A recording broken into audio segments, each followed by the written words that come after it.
En août 1978, Liliane Cyr part honorer un contrat de travail d'une semaine aux Escoumins et confie la garde de sa fille de 18 mois à son nouveau conjoint. À son retour, il lui annonce que sa fille se serait noyée dans son bain pendant son absence et qu'elle aurait déjà été enterrée. Déclaré non coupable, faute de preuves à son procès pour enlèvement, Aaron Lewis, un Américain de 25 ans, prend le large aux États-Unis. Le juge ordonne que l'on poursuive les recherches pour retrouver Johanna.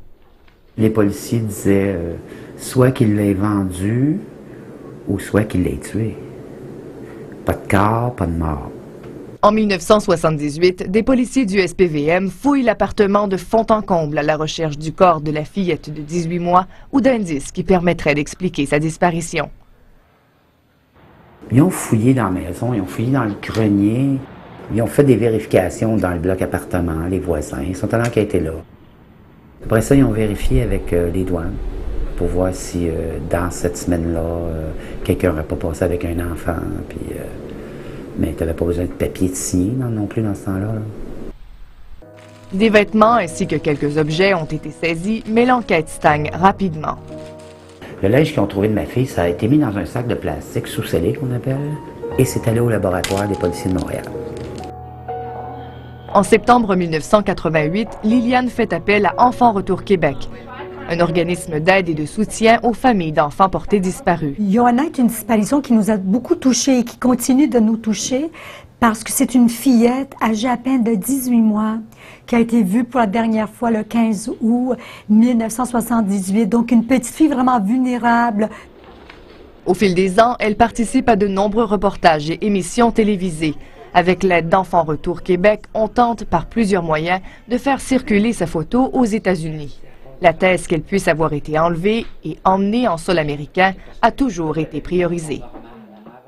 Nous avons reçu beaucoup d'informations, mais malheureusement, on n'a jamais été capable de valider ces informations. Donc, on n'a jamais eu aucune preuve que Johanna se trouverait soit ici au Québec ou à l'extérieur. Pendant plusieurs années, Liliane vit seule avec le fardeau de ne pas savoir ce qui est arrivé à son premier enfant. Elle élève ses deux autres filles, Mélissa et Vera. Cette dernière se souvient d'ailleurs très bien du moment où elle a appris qu'elle avait une autre sœur, disparue mystérieusement en 1978.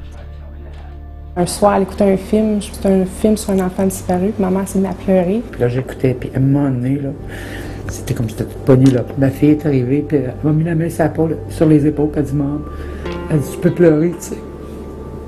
Elle dit, je sais que tu as de la peine.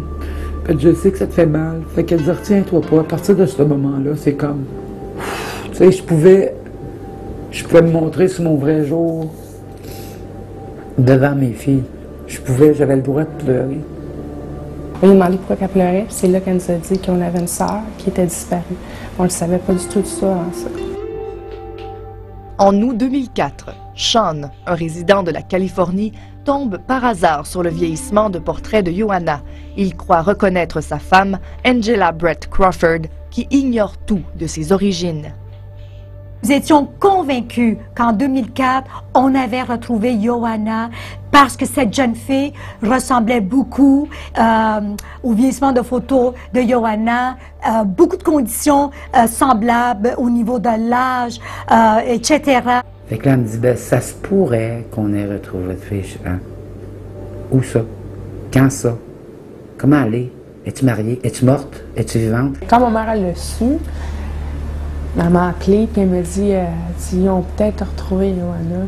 Puis j'étais chez ma cousine, puis arrête. Là. Nous avons collaboré avec cette jeune fille et le service de police de la ville de Montréal. On a demandé des échantillons d'ADN. La policière, elle m'a dit, ben, tu peux venir passer le test d'ADN, puis on va faire l'examen, puis on va voir si les tests matchent. Quand je l'ai vue la première fois, ça m'a fait un choc. J'ai fait « wow ». Elle ressemble à ma soeur, elle me dit ça, mais elle me ressemble aussi beaucoup. Elle a les deux, je te dirais. Elle ressemble. Quand tu vois les photos comme ça, la photo de la petite, mais c'est ma fille. Première chose qui vient. Après ça, tu passes les tests, puis là, ils disent ça va prendre 6 mois, 1 an. C'est long. j'oublierai jamais la journée dans laquelle je lui ai annoncé que malheureusement, la piste qu'on avait tellement fondée d'espoir s'est avérée négative. Le résultat négatif du test d'ADN est un dur coup pour Liliane et sa famille. C'est dur à accepter, fait que je le crois pas, puis je veux pas l'accepter comme ça, donc je vais repasser le test d'ADN. C'est à ce moment-là que j'ai pris le privé.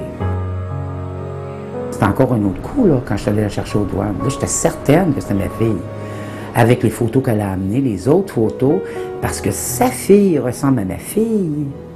J'ai fini par avoir un résultat officiel que Angela n'est pas ma fille. On espérait tous les deux que ce soit oui. Puis quand elle est partie, puis que j'ai su que c'était pas elle, ça a comme fait ton repart à zéro. Le cauchemar qu'ils croyaient tous sur le point de se terminer se poursuivra. Plusieurs années s'écouleront avant que Liliane ne décide de tenter le tout pour le tout. En 2011, elle en a assez et entreprend, avec l'aide d'Enfants Retour Québec, de faire rouvrir l'enquête sur la disparition de sa fille.